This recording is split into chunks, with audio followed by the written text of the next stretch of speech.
7월 3일 방송을 시작하겠습니다. 그 잡음이 아직 있을 텐데요. 좀 이해를 해주세요. 마이크를 새로 샀는데 중요한 건 마이크 문제가 아니라서 기존 마이크가 더 잘 돼요. 케이스에다 그냥 끼워놨어요. 옛날 건데 참 마이크를 왜 샀는지. 하여간 그 밖에 사운드 카드를 뭐 외장형으로 달아야 된다 그러더라고요. 내장형은 또 인식을 안 하더라고요. 오늘 점심 먹고 갔다가 컴퓨터 자주 수리하는 데가 있어가지고 갔더니 해결이 안 된다고 외장형 사운드 카드를 사라 그러더라고요. 그거 확인하고 왔더니 시장이 좀 엉망이라서 아까 장중에 잠깐 올려드렸고요. 선물로 좀 많이 흔들어가지고 장세가 참 하여간 많이 올라왔고요. 그죠? 올라와서 끝났고 미국 지수 선물도 뭐 얘네가 오른다고 우리가 올 건 아니지만 장 마감 후보다 좀 더 올라와 있어요. 일단은 내용 시작할게요. 일단 전에 6월 27일 한번 봤던 로버스타인데요. 그때 한번 잠깐 6월 27일 말씀을 드렸었고 6월 27일 잠깐 보세요. 근데 내용 별로 없어요. 대충 그냥 투자 아이디어를 얘기하는 거니까 그죠? 이런 부분으로 이걸 매매를 어떻게 해보자 이런 부분으로 생각하는 거 아니니까 일단 상상력을 좀 키워보려고요. 하여간 구광모 상무가 이제 회장님이 됐죠. 우리 종친이네. 아니다. 하여간 그래서 로보스타가 얘네가 이제 7월 17일 날 유상증 3자 배정을 받아요. 20몇 프로를 받고 10몇 프로는 나중에 그 대주주한테 지분을 받는다고 얼핏 제 기억이 맞다면 그죠? 33.4%까지 늘려서 최대 주주에 올라설 계획이다. 이렇게 돼 있고요. 그 첫 번째가 이제 7월 17일 날 되고 로보스타가 공시가 있는데 우리가 보통 알듯이 전에 KIND하고 여기 다트하고 조금 살짝 다른 부분 말씀드렸잖아요. 근데 공시가 나는 것도 조금 달라요. 그 공시가 좀 더 자세하게 나는 게 거래소에 나오는 게 다른데 보시면 하나 둘셋넷 5개 있죠. 6월 달에 여기 보시면 6개죠. 투자주의에 대한 거는 따로 여기 안 나오더라고요. 다트는 뭐 HTS 쪽에는 걸리니까 큰 상관은 없고요. 하지만 조금씩 차이가 있다는 거 좀 눈여겨 보시고요. KIND랑 다트랑 하여간 이것도 대충 봤더니 뭐 단일 계좌에서 누가 샀어요? 올라간 날 샀는지 11.21% 매수 관여해서 단일 계좌로 2일 동안 15.34% 상승했는데 거기에 단일 계좌가 매수에 11.21%를 관여했대요. 돈이 많아요. 하여간 그리고 주주총회를 해요. 29일 날 29일 주총회하는데 보니까 이제 LG가 이제 들어가니까 그쪽에서 이제 사내 이사를 꼽아야겠죠. 이사들을 꼽았는데 허영만 씨, 이승기 씨, 송재목 씨 이렇게 꽂았는데 보니까 LG전자 중국 지역, 중국 LG전자 소재 생산 기술원 연구소장, LG전자 미래기술 포럼 자문 교수. 더 이상 상상의 폭을 못 넓히겠어요. 하여간 이런 게 있구나. 이런 것 때문에 좀 모멘텀을 좀 받나 보다. 그런 그 정도. 차트는 모든 걸 일단은 그냥 대충 분석 후에 자기가 어떤 기준을 잡을 때 매매를 위해서 한다고 하면 그냥 저도 그렇게 사용을 하고요. 요 날이 이제 공시 났던 날, 그러니까 뉴스 나오고 했던 날, 그죠?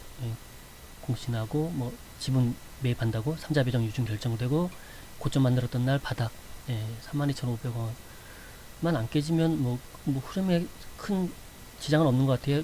제가 계속 보고 있는 밝은 초록색하고 검은색 선 이거 두 개는 나중에 제 유튜브에 기술적 분석으로 치시면 며칠 안 됐지만 거기에 제가 이 선을 설명을 해드렸어요.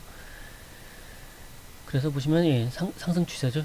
추세를 보셔도 되고 깨져도 추세가 일단 살아있고 조금 밝은 초록보다 좀 중기선인 검은색 선이 살아있죠. 여기만 안 깨면 별다른 흐름은 없을 것 같아요. 리스크 그러면 여기 깨지기 전까지는 좀 차트상으로도 봐도 되는 자리라는 생각이 좀 들고요. 그래서 제가 매매를 리딩하려고 하는 게 아니에요. 그죠? 저런 게 있는데 어떤 식으로 흘러갈지 좀 보고 미렌지는 26일날 원래 간표결제 저기 F2F 카카오뱅크에서 15초로 제공된다 그랬었거든요. 이게 며칠 날이었더라. 하여간 전에 그래서 이걸 한번 일정으로 한번 생각을 해봤어요. 그래가지고 그때 아마 26일에 한번 주가가 잘 안 올라오길래 좀 그냥 생각만 하다가 어느 순간 주가가 한번 올라오더라고요. 이날이 며칠이야. 하여간 그래서 그날인가? 그날 저녁에 아마 방송을 드렸던 것 같아요. 요 부분을 좀 생각했던 부분이었으니까. 그래서 올라왔고요. 보니까 오늘 이게 미리 어디야? 저기에는 표현이 된 것 같은데 일단 여기까지 보시고 보면 수급 보시면 끌어오는 주체가 이제 기관 쪽이죠. 투신하고 사모펀드 쪽인데 이제 올라오니까 바닥이 이제 낙폭이 크다 보니까 올라올 때 시장도 흔들리고 하니까 이제 거기서 이제 개인들은 매물을 내놨고요. 그 매물을 이제 기관 쪽에서 많이들 사갔네요. 하여간 일단은 이제 기관 수급이 좀 끌어올린 상태고요. 이 상태에서 이제 뉴스가 좀 나왔는데 오늘 8시에 대충 근데 뭐 저기 뭐냐 더벨에는 좀 일찍 나왔겠죠. 유료하는 사람들한테는. 하여간 세들뱅크가 연내 IPO를 지켜간다. 원래는 내년 상반기 하려고 했는데 이제 오는 10월로 예심을 앞당겼대요. 근데 보통은 저 맞추는 시기를 아마도 뭐 제가 하는 건 아니지만 IPO를 할 때도 좀 좋을 때 실적이 좋을 때 그래서 몸값을 많이 받을 수 있을 때 그때 하지 않나 싶어요. 그러면 결국엔 올해 실적을 좀 뭐 땡기든 어쩌든 좀 실적을 좀 키워서 몸값을 잘 받고 IPO를 하려고 하지 않을까 하는 생각을 잠시 해봤고요. 여기는 서비스 용역 쪽이니까 그 매출액이 영업 수익이에요. 매출액이랑 대비되는 게 매출 원가가 영업 비용이겠죠. 지금 제조회사랑 비교하면. 그리고 영업이익이 이렇고요. 작년도 세틀뱅크를 찾아봤더니 그렇고요. 일단 지분은 42.99% 가지고 있고 연결로 돼 있고요. 종속회사로 연결돼 있고 1분기에는 한 24억 정도 벌었네요. 당신은 그렇고요. 밸류툴로 봤더니 뭐 이렇습니다. 내용을 좀 보시고요. 그리고 삼천당 제약이 7월 6월 달에 기관 수급으로 올라왔던 것들은 그 수급이 혹시라도 윈도우 드레싱으로 좀 떨어질 수도 있으니까 3분기 시작하면서 7월 1일, 7월 2일 좀 조심하자라고 말씀을 드렸는데 거꾸로도 있겠죠. 그러면 그걸로 봤더니 7월 2일 날 삼천당 수급이 좀 보이더라고 저녁에. 하여간 좀 그랬었고요. 보시면 남들 시장 흔들릴 때 올라왔어요. 보면 기관 수급 특히 투신해서 매수를 해왔고 아까 말씀드렸듯이 얘도 같은 수급이죠. 개인들 털어내고 기관 수급으로 끌어올렸고요. 이게 지금 분기 시작하면서 기관 수급이 저렇게 들어온 자리라서 저게 일단은 뭐 주가가 조금 밀리더라도 저는 개인적으로는 한 번쯤 좀 볼 여력이 있지 않을까 하는 생각이 좀 잠시 들었고요. 일단은 뭐 올라갈 때 따라갈 필요는 없겠죠. 위에 좀 매물이 있으니까요. 그리고 해마라포트 같은 경우 봤는데요. 한번 어제는 제가 한번 여기 치킨 게임 그것 때문에 닭고기 원자재 들어가는 부분이 있어서 그것 때문에 수혜를 받을 수 있다고 말씀을 좀 드렸었고요. 근데 보시면 이제 수급이 좀 조금씩 바뀌어버렸죠. 여기는 기관도 많지만 외인이 블록도였나? 헷갈리다. 하여간 수급을 개인으로 수급이 옮겨갔어요. 좀 지지부진한 흐름에서 개인이 옮겨갔다는 거. 수급을 땡길 땐 기관하고 외인이 땡겼는데 일단은 기관 수급은 안 나왔네요. 일단은 뭐 그죠? 근데 수급이 컸던 부분에서 지금 30만 주, 60만 주, 20만 5천 주 외인 거의 몇 주나 남은 거야? 하여간 많이 개인이 좀 받아갔네요. 어떻게 될지 그건 좀 그렇네요. 그렇다면 제가 매매를 한다면 이렇게 3,000원 선을 잡겠어요. 아래 꼴이 나왔던 지점 좀 깨지면 하여간 그렇고요. 이거 같은 경우는 외인 수급이나 기관 수급 빠져나갈 때 그 조금 주가가 좀 내려올 수 있으니까 좀 조심해야 될 것 같고요. 오늘 면세점주가 좀 많이 좀 내려왔어요. 그죠? 중국 공천 이 뉴스가 좀 있었고요. 비수기인 6, 7월이 2018년 최악이 될 거라는 섣부른 예상이 있다고. 하나갤러리아의 어쩌저쩌고 따이공 매출. 그래서 봤더니 하나갤러리아 꼭 집어서 하나갤러리아 뭐 이래가지고 했더니 3%좀 빠졌어요. 그럼 연쇄 매출 어쩌고저쩌고 얘기 있고요. 실제 A기업의 경우 2016년 따이공 규제 여파로 영업이 반토막 경우도 있다. 그래서 대충 검색해서 한번 찾아봤어요. 검색 날짜 한번 찾아보면 되겠죠. 따이공 규제. 그래서 찾아봤더니 리더스 코스메틱을 얘기하는 것 같아요. 반토막. 다른 종목일 수도 있고요. 그냥 잠시 뭘까? 그래서 찾아본 거고요. 장 마감 후에 또 이제 반박 뉴스가 나오겠죠. 급락했는데 보도 진위 여부는 확인되지 않았다. 하여간 그리고 성전은요는 전체 따이공 가운데 여긴 저도 좀 요상하긴 했는데 아모레 퍼시픽 같은 경우 그 따이공 이제 좀 덜 민감하다. 얘네들 같은 경우는 품목 제한까지 하잖아요. 그래서 따이공 그쪽이 자기네들 그 브랜드 가치를 좀 저하시킨다고 해가지고 많이 못 가져가게 하려고 구매 제한을 했는데 요번에 완화를 좀 했죠.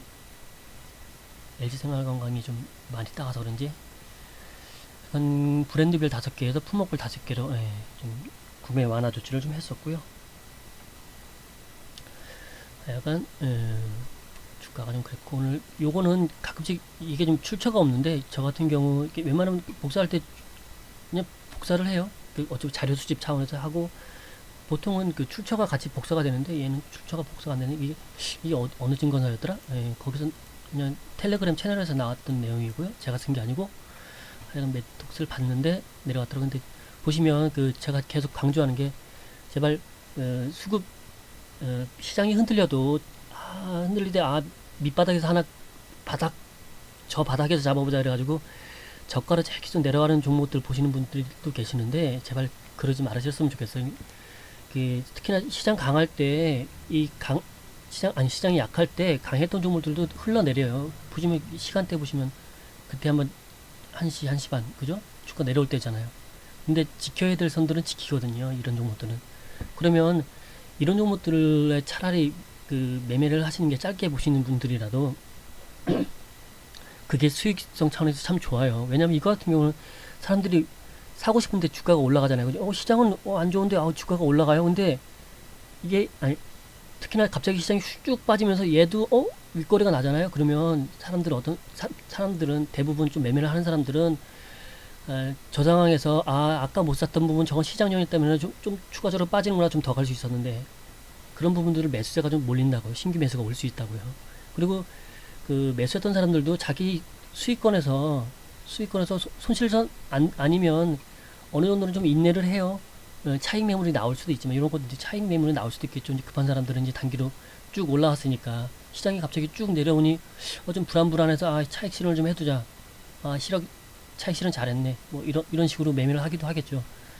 하지만 신규 매수세도 좀 들어올 수 있다는 거 일정 부분 그게 추세를 꺾는 부분이 아니라면 그때는 시장이 반등할 때 그 낙폭이 더 과대하고 저점을 깼던 종목에서 매수해서 그 수익을 내는 것보다 여기에서 이런 종목에서 더 수익을 내는 게 좀 편하고 매매가 편하기도 하고 수익이 좀 더 올라올 수 있어요. 왜냐면 올라오면 올라올수록 그 하락했던 종목은 전저가를 깨고 내려갔던 종목들은 올라오면 올수록 매물이 자꾸 쌓여요. 일정 부분 오늘 그 개인들 매도 나온 거 보셨죠? 2천억 이상 나온 거 2120억 나왔구나. 그 밑에 내려갔다 쭉 올라올 때 그 매도세 나오잖아요. 왜냐면 더 무섭거든요. 그 다음이 무서우니까 일단은 버려야 되는 거예요. 올라오면 그나마 다행이다 더 떨어질 줄 알았는데 뭐 이런 느낌이 되는 거죠. 그러니까 제발 그 내려가는 종목에 저점을 안 잡는 종목을 자꾸 그 눈을 돌리지 말아주셨으면 좋겠어요. 시장 흔들 때 특히나. 그 나고야 의정사 얘기가 있어서 좀 제가 했고요. 내용을 좀 보세요. 여기 나고야 의정사 대응센터가 뭐 해가지고 유전자원 정보관리센터고요. 여기서 내용 보시면 되고요. 거기에 있는 내용을 좀 다운받아서 제가 그냥 에버노트에다 공유해 놨는데요. 저 제일 위에 보시면 레포트 공유해놓은 그 공유 링크 있어요. 제가 여기다 레포트 몇 개 집어놓은 거, 슈프리마도 오늘 레포트가 좀 괜찮게 나왔더라고요. 주가가 좀 올라왔던 것 같은데 잘 모르겠네요. 하여간 이런 것들 레포트는 좀 제가 몇 개 추린 것들은 저기 에버노트 공유에다 했으니까 한번 좀 챙겨서 보시고요. 자, 제일 위에 보시면 레포트 파일 공유가 있죠. 여기 클릭하시면 이게 다운받을 수 있으니까 여기서 참고하세요. 요거 마치고 중국 국채 입찰 내용을 좀 말씀을 드릴게요.